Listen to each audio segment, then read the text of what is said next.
Hello everyone, welcome back to the channel. This will be our third setup tour. We're doing one about each year. I think it's about a year since the last one, and a ton of things have changed. Quick sneak peek there. In this setup since then, there's plenty of stuff that no one has seen. I have a lot to show you guys, so without further ado, let's get started. And firstly, this is probably a very weird angle. We're in the closet. Why are we in the closet, do you ask? Well, there's tons of flight sim stuff in here. I figured you guys would probably ask me about all the different flight sim hardware I have, because obviously not everything is in my main setup. So I'm gonna show you my little collection of flight sim stuff here in the closet that I've been sent mainly by a bunch of different companies. Ignore my clothes. So first up, T-Flight HOTUS 1. Then we have some Kerbal Space Program thing that I'm not so sure, I don't remember that much what exactly it is, some rocket. Then we have the Boeing throttle here, the Turtle Beach Velocity 1 yoke, the Turtle Beach Velocity 1 joystick. I said yoke the first time, so this is a second take. The Boeing yoke by Thrustmaster right there. More Kerbal Space Program stuff. A force feedback yoke that I still can't get to work. An Xbox sent to me by Xbox. 2 Boom Overture models. They sent me the same thing twice, not sure why, but thank you, Boom. And then down here is where it gets messy. Well, we have the TFRP pedals right there. Some VKB stuff. That's a VR headset that's actually on the ground to my right here. That's the Pimax Crystal Light. Then we have all the sticks for my budget stick setup, including that one right there. And a box absolutely chocked full of random cables and things that are sometimes useful. And next up is the living room. Why the living room? Well, I kind of have a little flight sim setup out here. Like I mentioned before, Xbox sent me this Xbox Series X. Thank you very much for that. Then we have the T-Flight HOTUS 1, the Microsoft Flight Sim Edition one right here. And it's kind of nice just to sit out here, sit on the chair, play some flight sim on Xbox. I'll be honest though, I almost never do it. And since we got that out of the way, now it's time for the main room setup. We will get to the full main setup with my camera and the setup that you guys see all the time in videos that does have some nice new things, actually very nice new things. But first, let's go over to our driving simulator. So this is my original PC. I will put the specs on screen somewhere, or Zyfe will. We have a mouse, of course. All of my stuff is by Moza. They sent me all of this, so thank you very much. This is the Moza R21. This is the FSR wheel. I'm not gonna get into all of this. Then the Next Level Racing cockpit. We have a 39-inch curved 1440p display here. And then we have another display on top, which we didn't have before. I think this whole setup was actually run by one PC, so this and my flight simming stuff last time. So this is kind of all new. Then a little Aaron Rheins Twitch thing. We actually stream from this setup on Twitch every once in a while, so go check us out there. Then around the wheel, of course, we have some gloves, Radness gloves. And then back here, there's the 2025 F1 calendar. One of my mods, Stu, made that for me. Massive thanks to Stu. And directly to the left of that, sorry it's so bright, we have my plaques. So main channel, 1 million subs. As you can see, they made them much smaller now. How disappointing. Then we have 100,000 subs for the second channel. Hello, I see you guys in the mirror. Then we have 100,000 subs for the main channel, and then 1 million subs. That's the old size, the bigger one for the second channel as well. Moving over here to the other window, this is my name tag for the Flight Sim event at the Grand Canyon. I'm sure you could probably see that in some videos. Maybe Zyfe can throw something in there, but they let us take it home, so that's nice of them. And now my Flight Sim cockpit. Yes, as you can see, it is not used very often because it's a little bit of a pain to move around and use unless it's your main setup, which for me, it is not. This is the Moza AB9, the force feedback stick. Now you can use it as a shifter, so I have the shift knob on there. I'm eventually gonna use it on the driving setup, but as of now, it's sitting right here. We have a Richie Sambora signature guitar. Not sure if you know what Richie Sambora is, I'm not gonna spend time on that. This camera, Elgato webcam. I don't remember which one it is. This is what I use for a hand cam sometimes on stream, also in videos sometimes. And then of course, the Next Level Racing chair like we had last time with the Boeing throttle here as well. But finally, it is time to take a look at our main setup, which brings me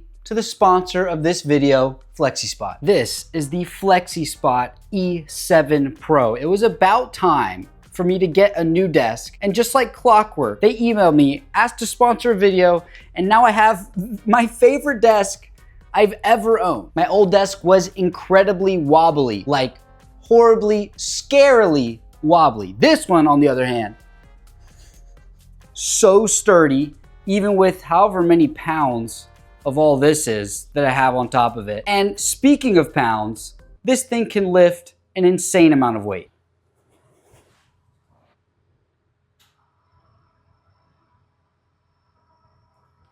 Like, this is ridiculous. That is made possible by these two massive legs. They're automotive grade steel, and as I showed you before, incredibly sturdy. But we're in the standing position now. Obviously my monitors move because my monitor stands are horrible, but the desk doesn't budge. But why do you need a sit-stand desk in the first place? Well, for me specifically, I'm sitting here, or now standing here, maybe 8 hours a day. I do at least 3 videos a day now.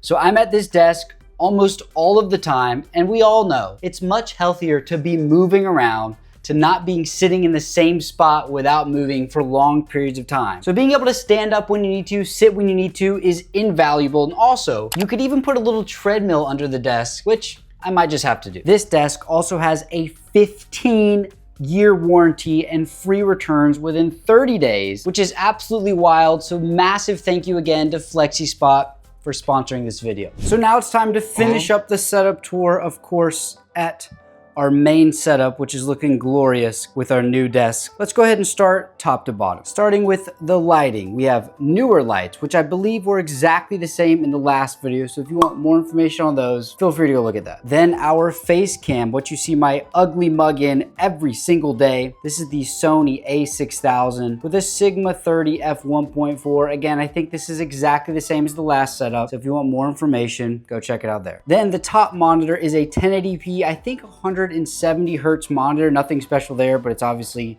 not plugged in at the moment. On the right side, same monitor as before. This is again 1080p, but this one is 240 hertz, completely overkill. No reason to have that, but there it is. And one of the bigger upgrades to the setup, we have an Asus ROG 4K monitor, my first 4K monitor. Absolutely loving this thing. I believe it's 170 hertz. This is not OLED or anything. I'm kind of scared to go OLED because I think I'll be spoiled and then want all my other monitors to be OLED. And having monitors of different resolutions in the first place is already different enough. I think having OLED would really ruin me. So I think we'll just stick with regular 4K for now. And then what I got you guys to suggest for me in the last video, a keyboard. This is the Newfie Halo 75, the V2 one. This was commented multiple times and I ended up buying it and I have no regrets. Go ahead and make fun of these keycaps with the massive text.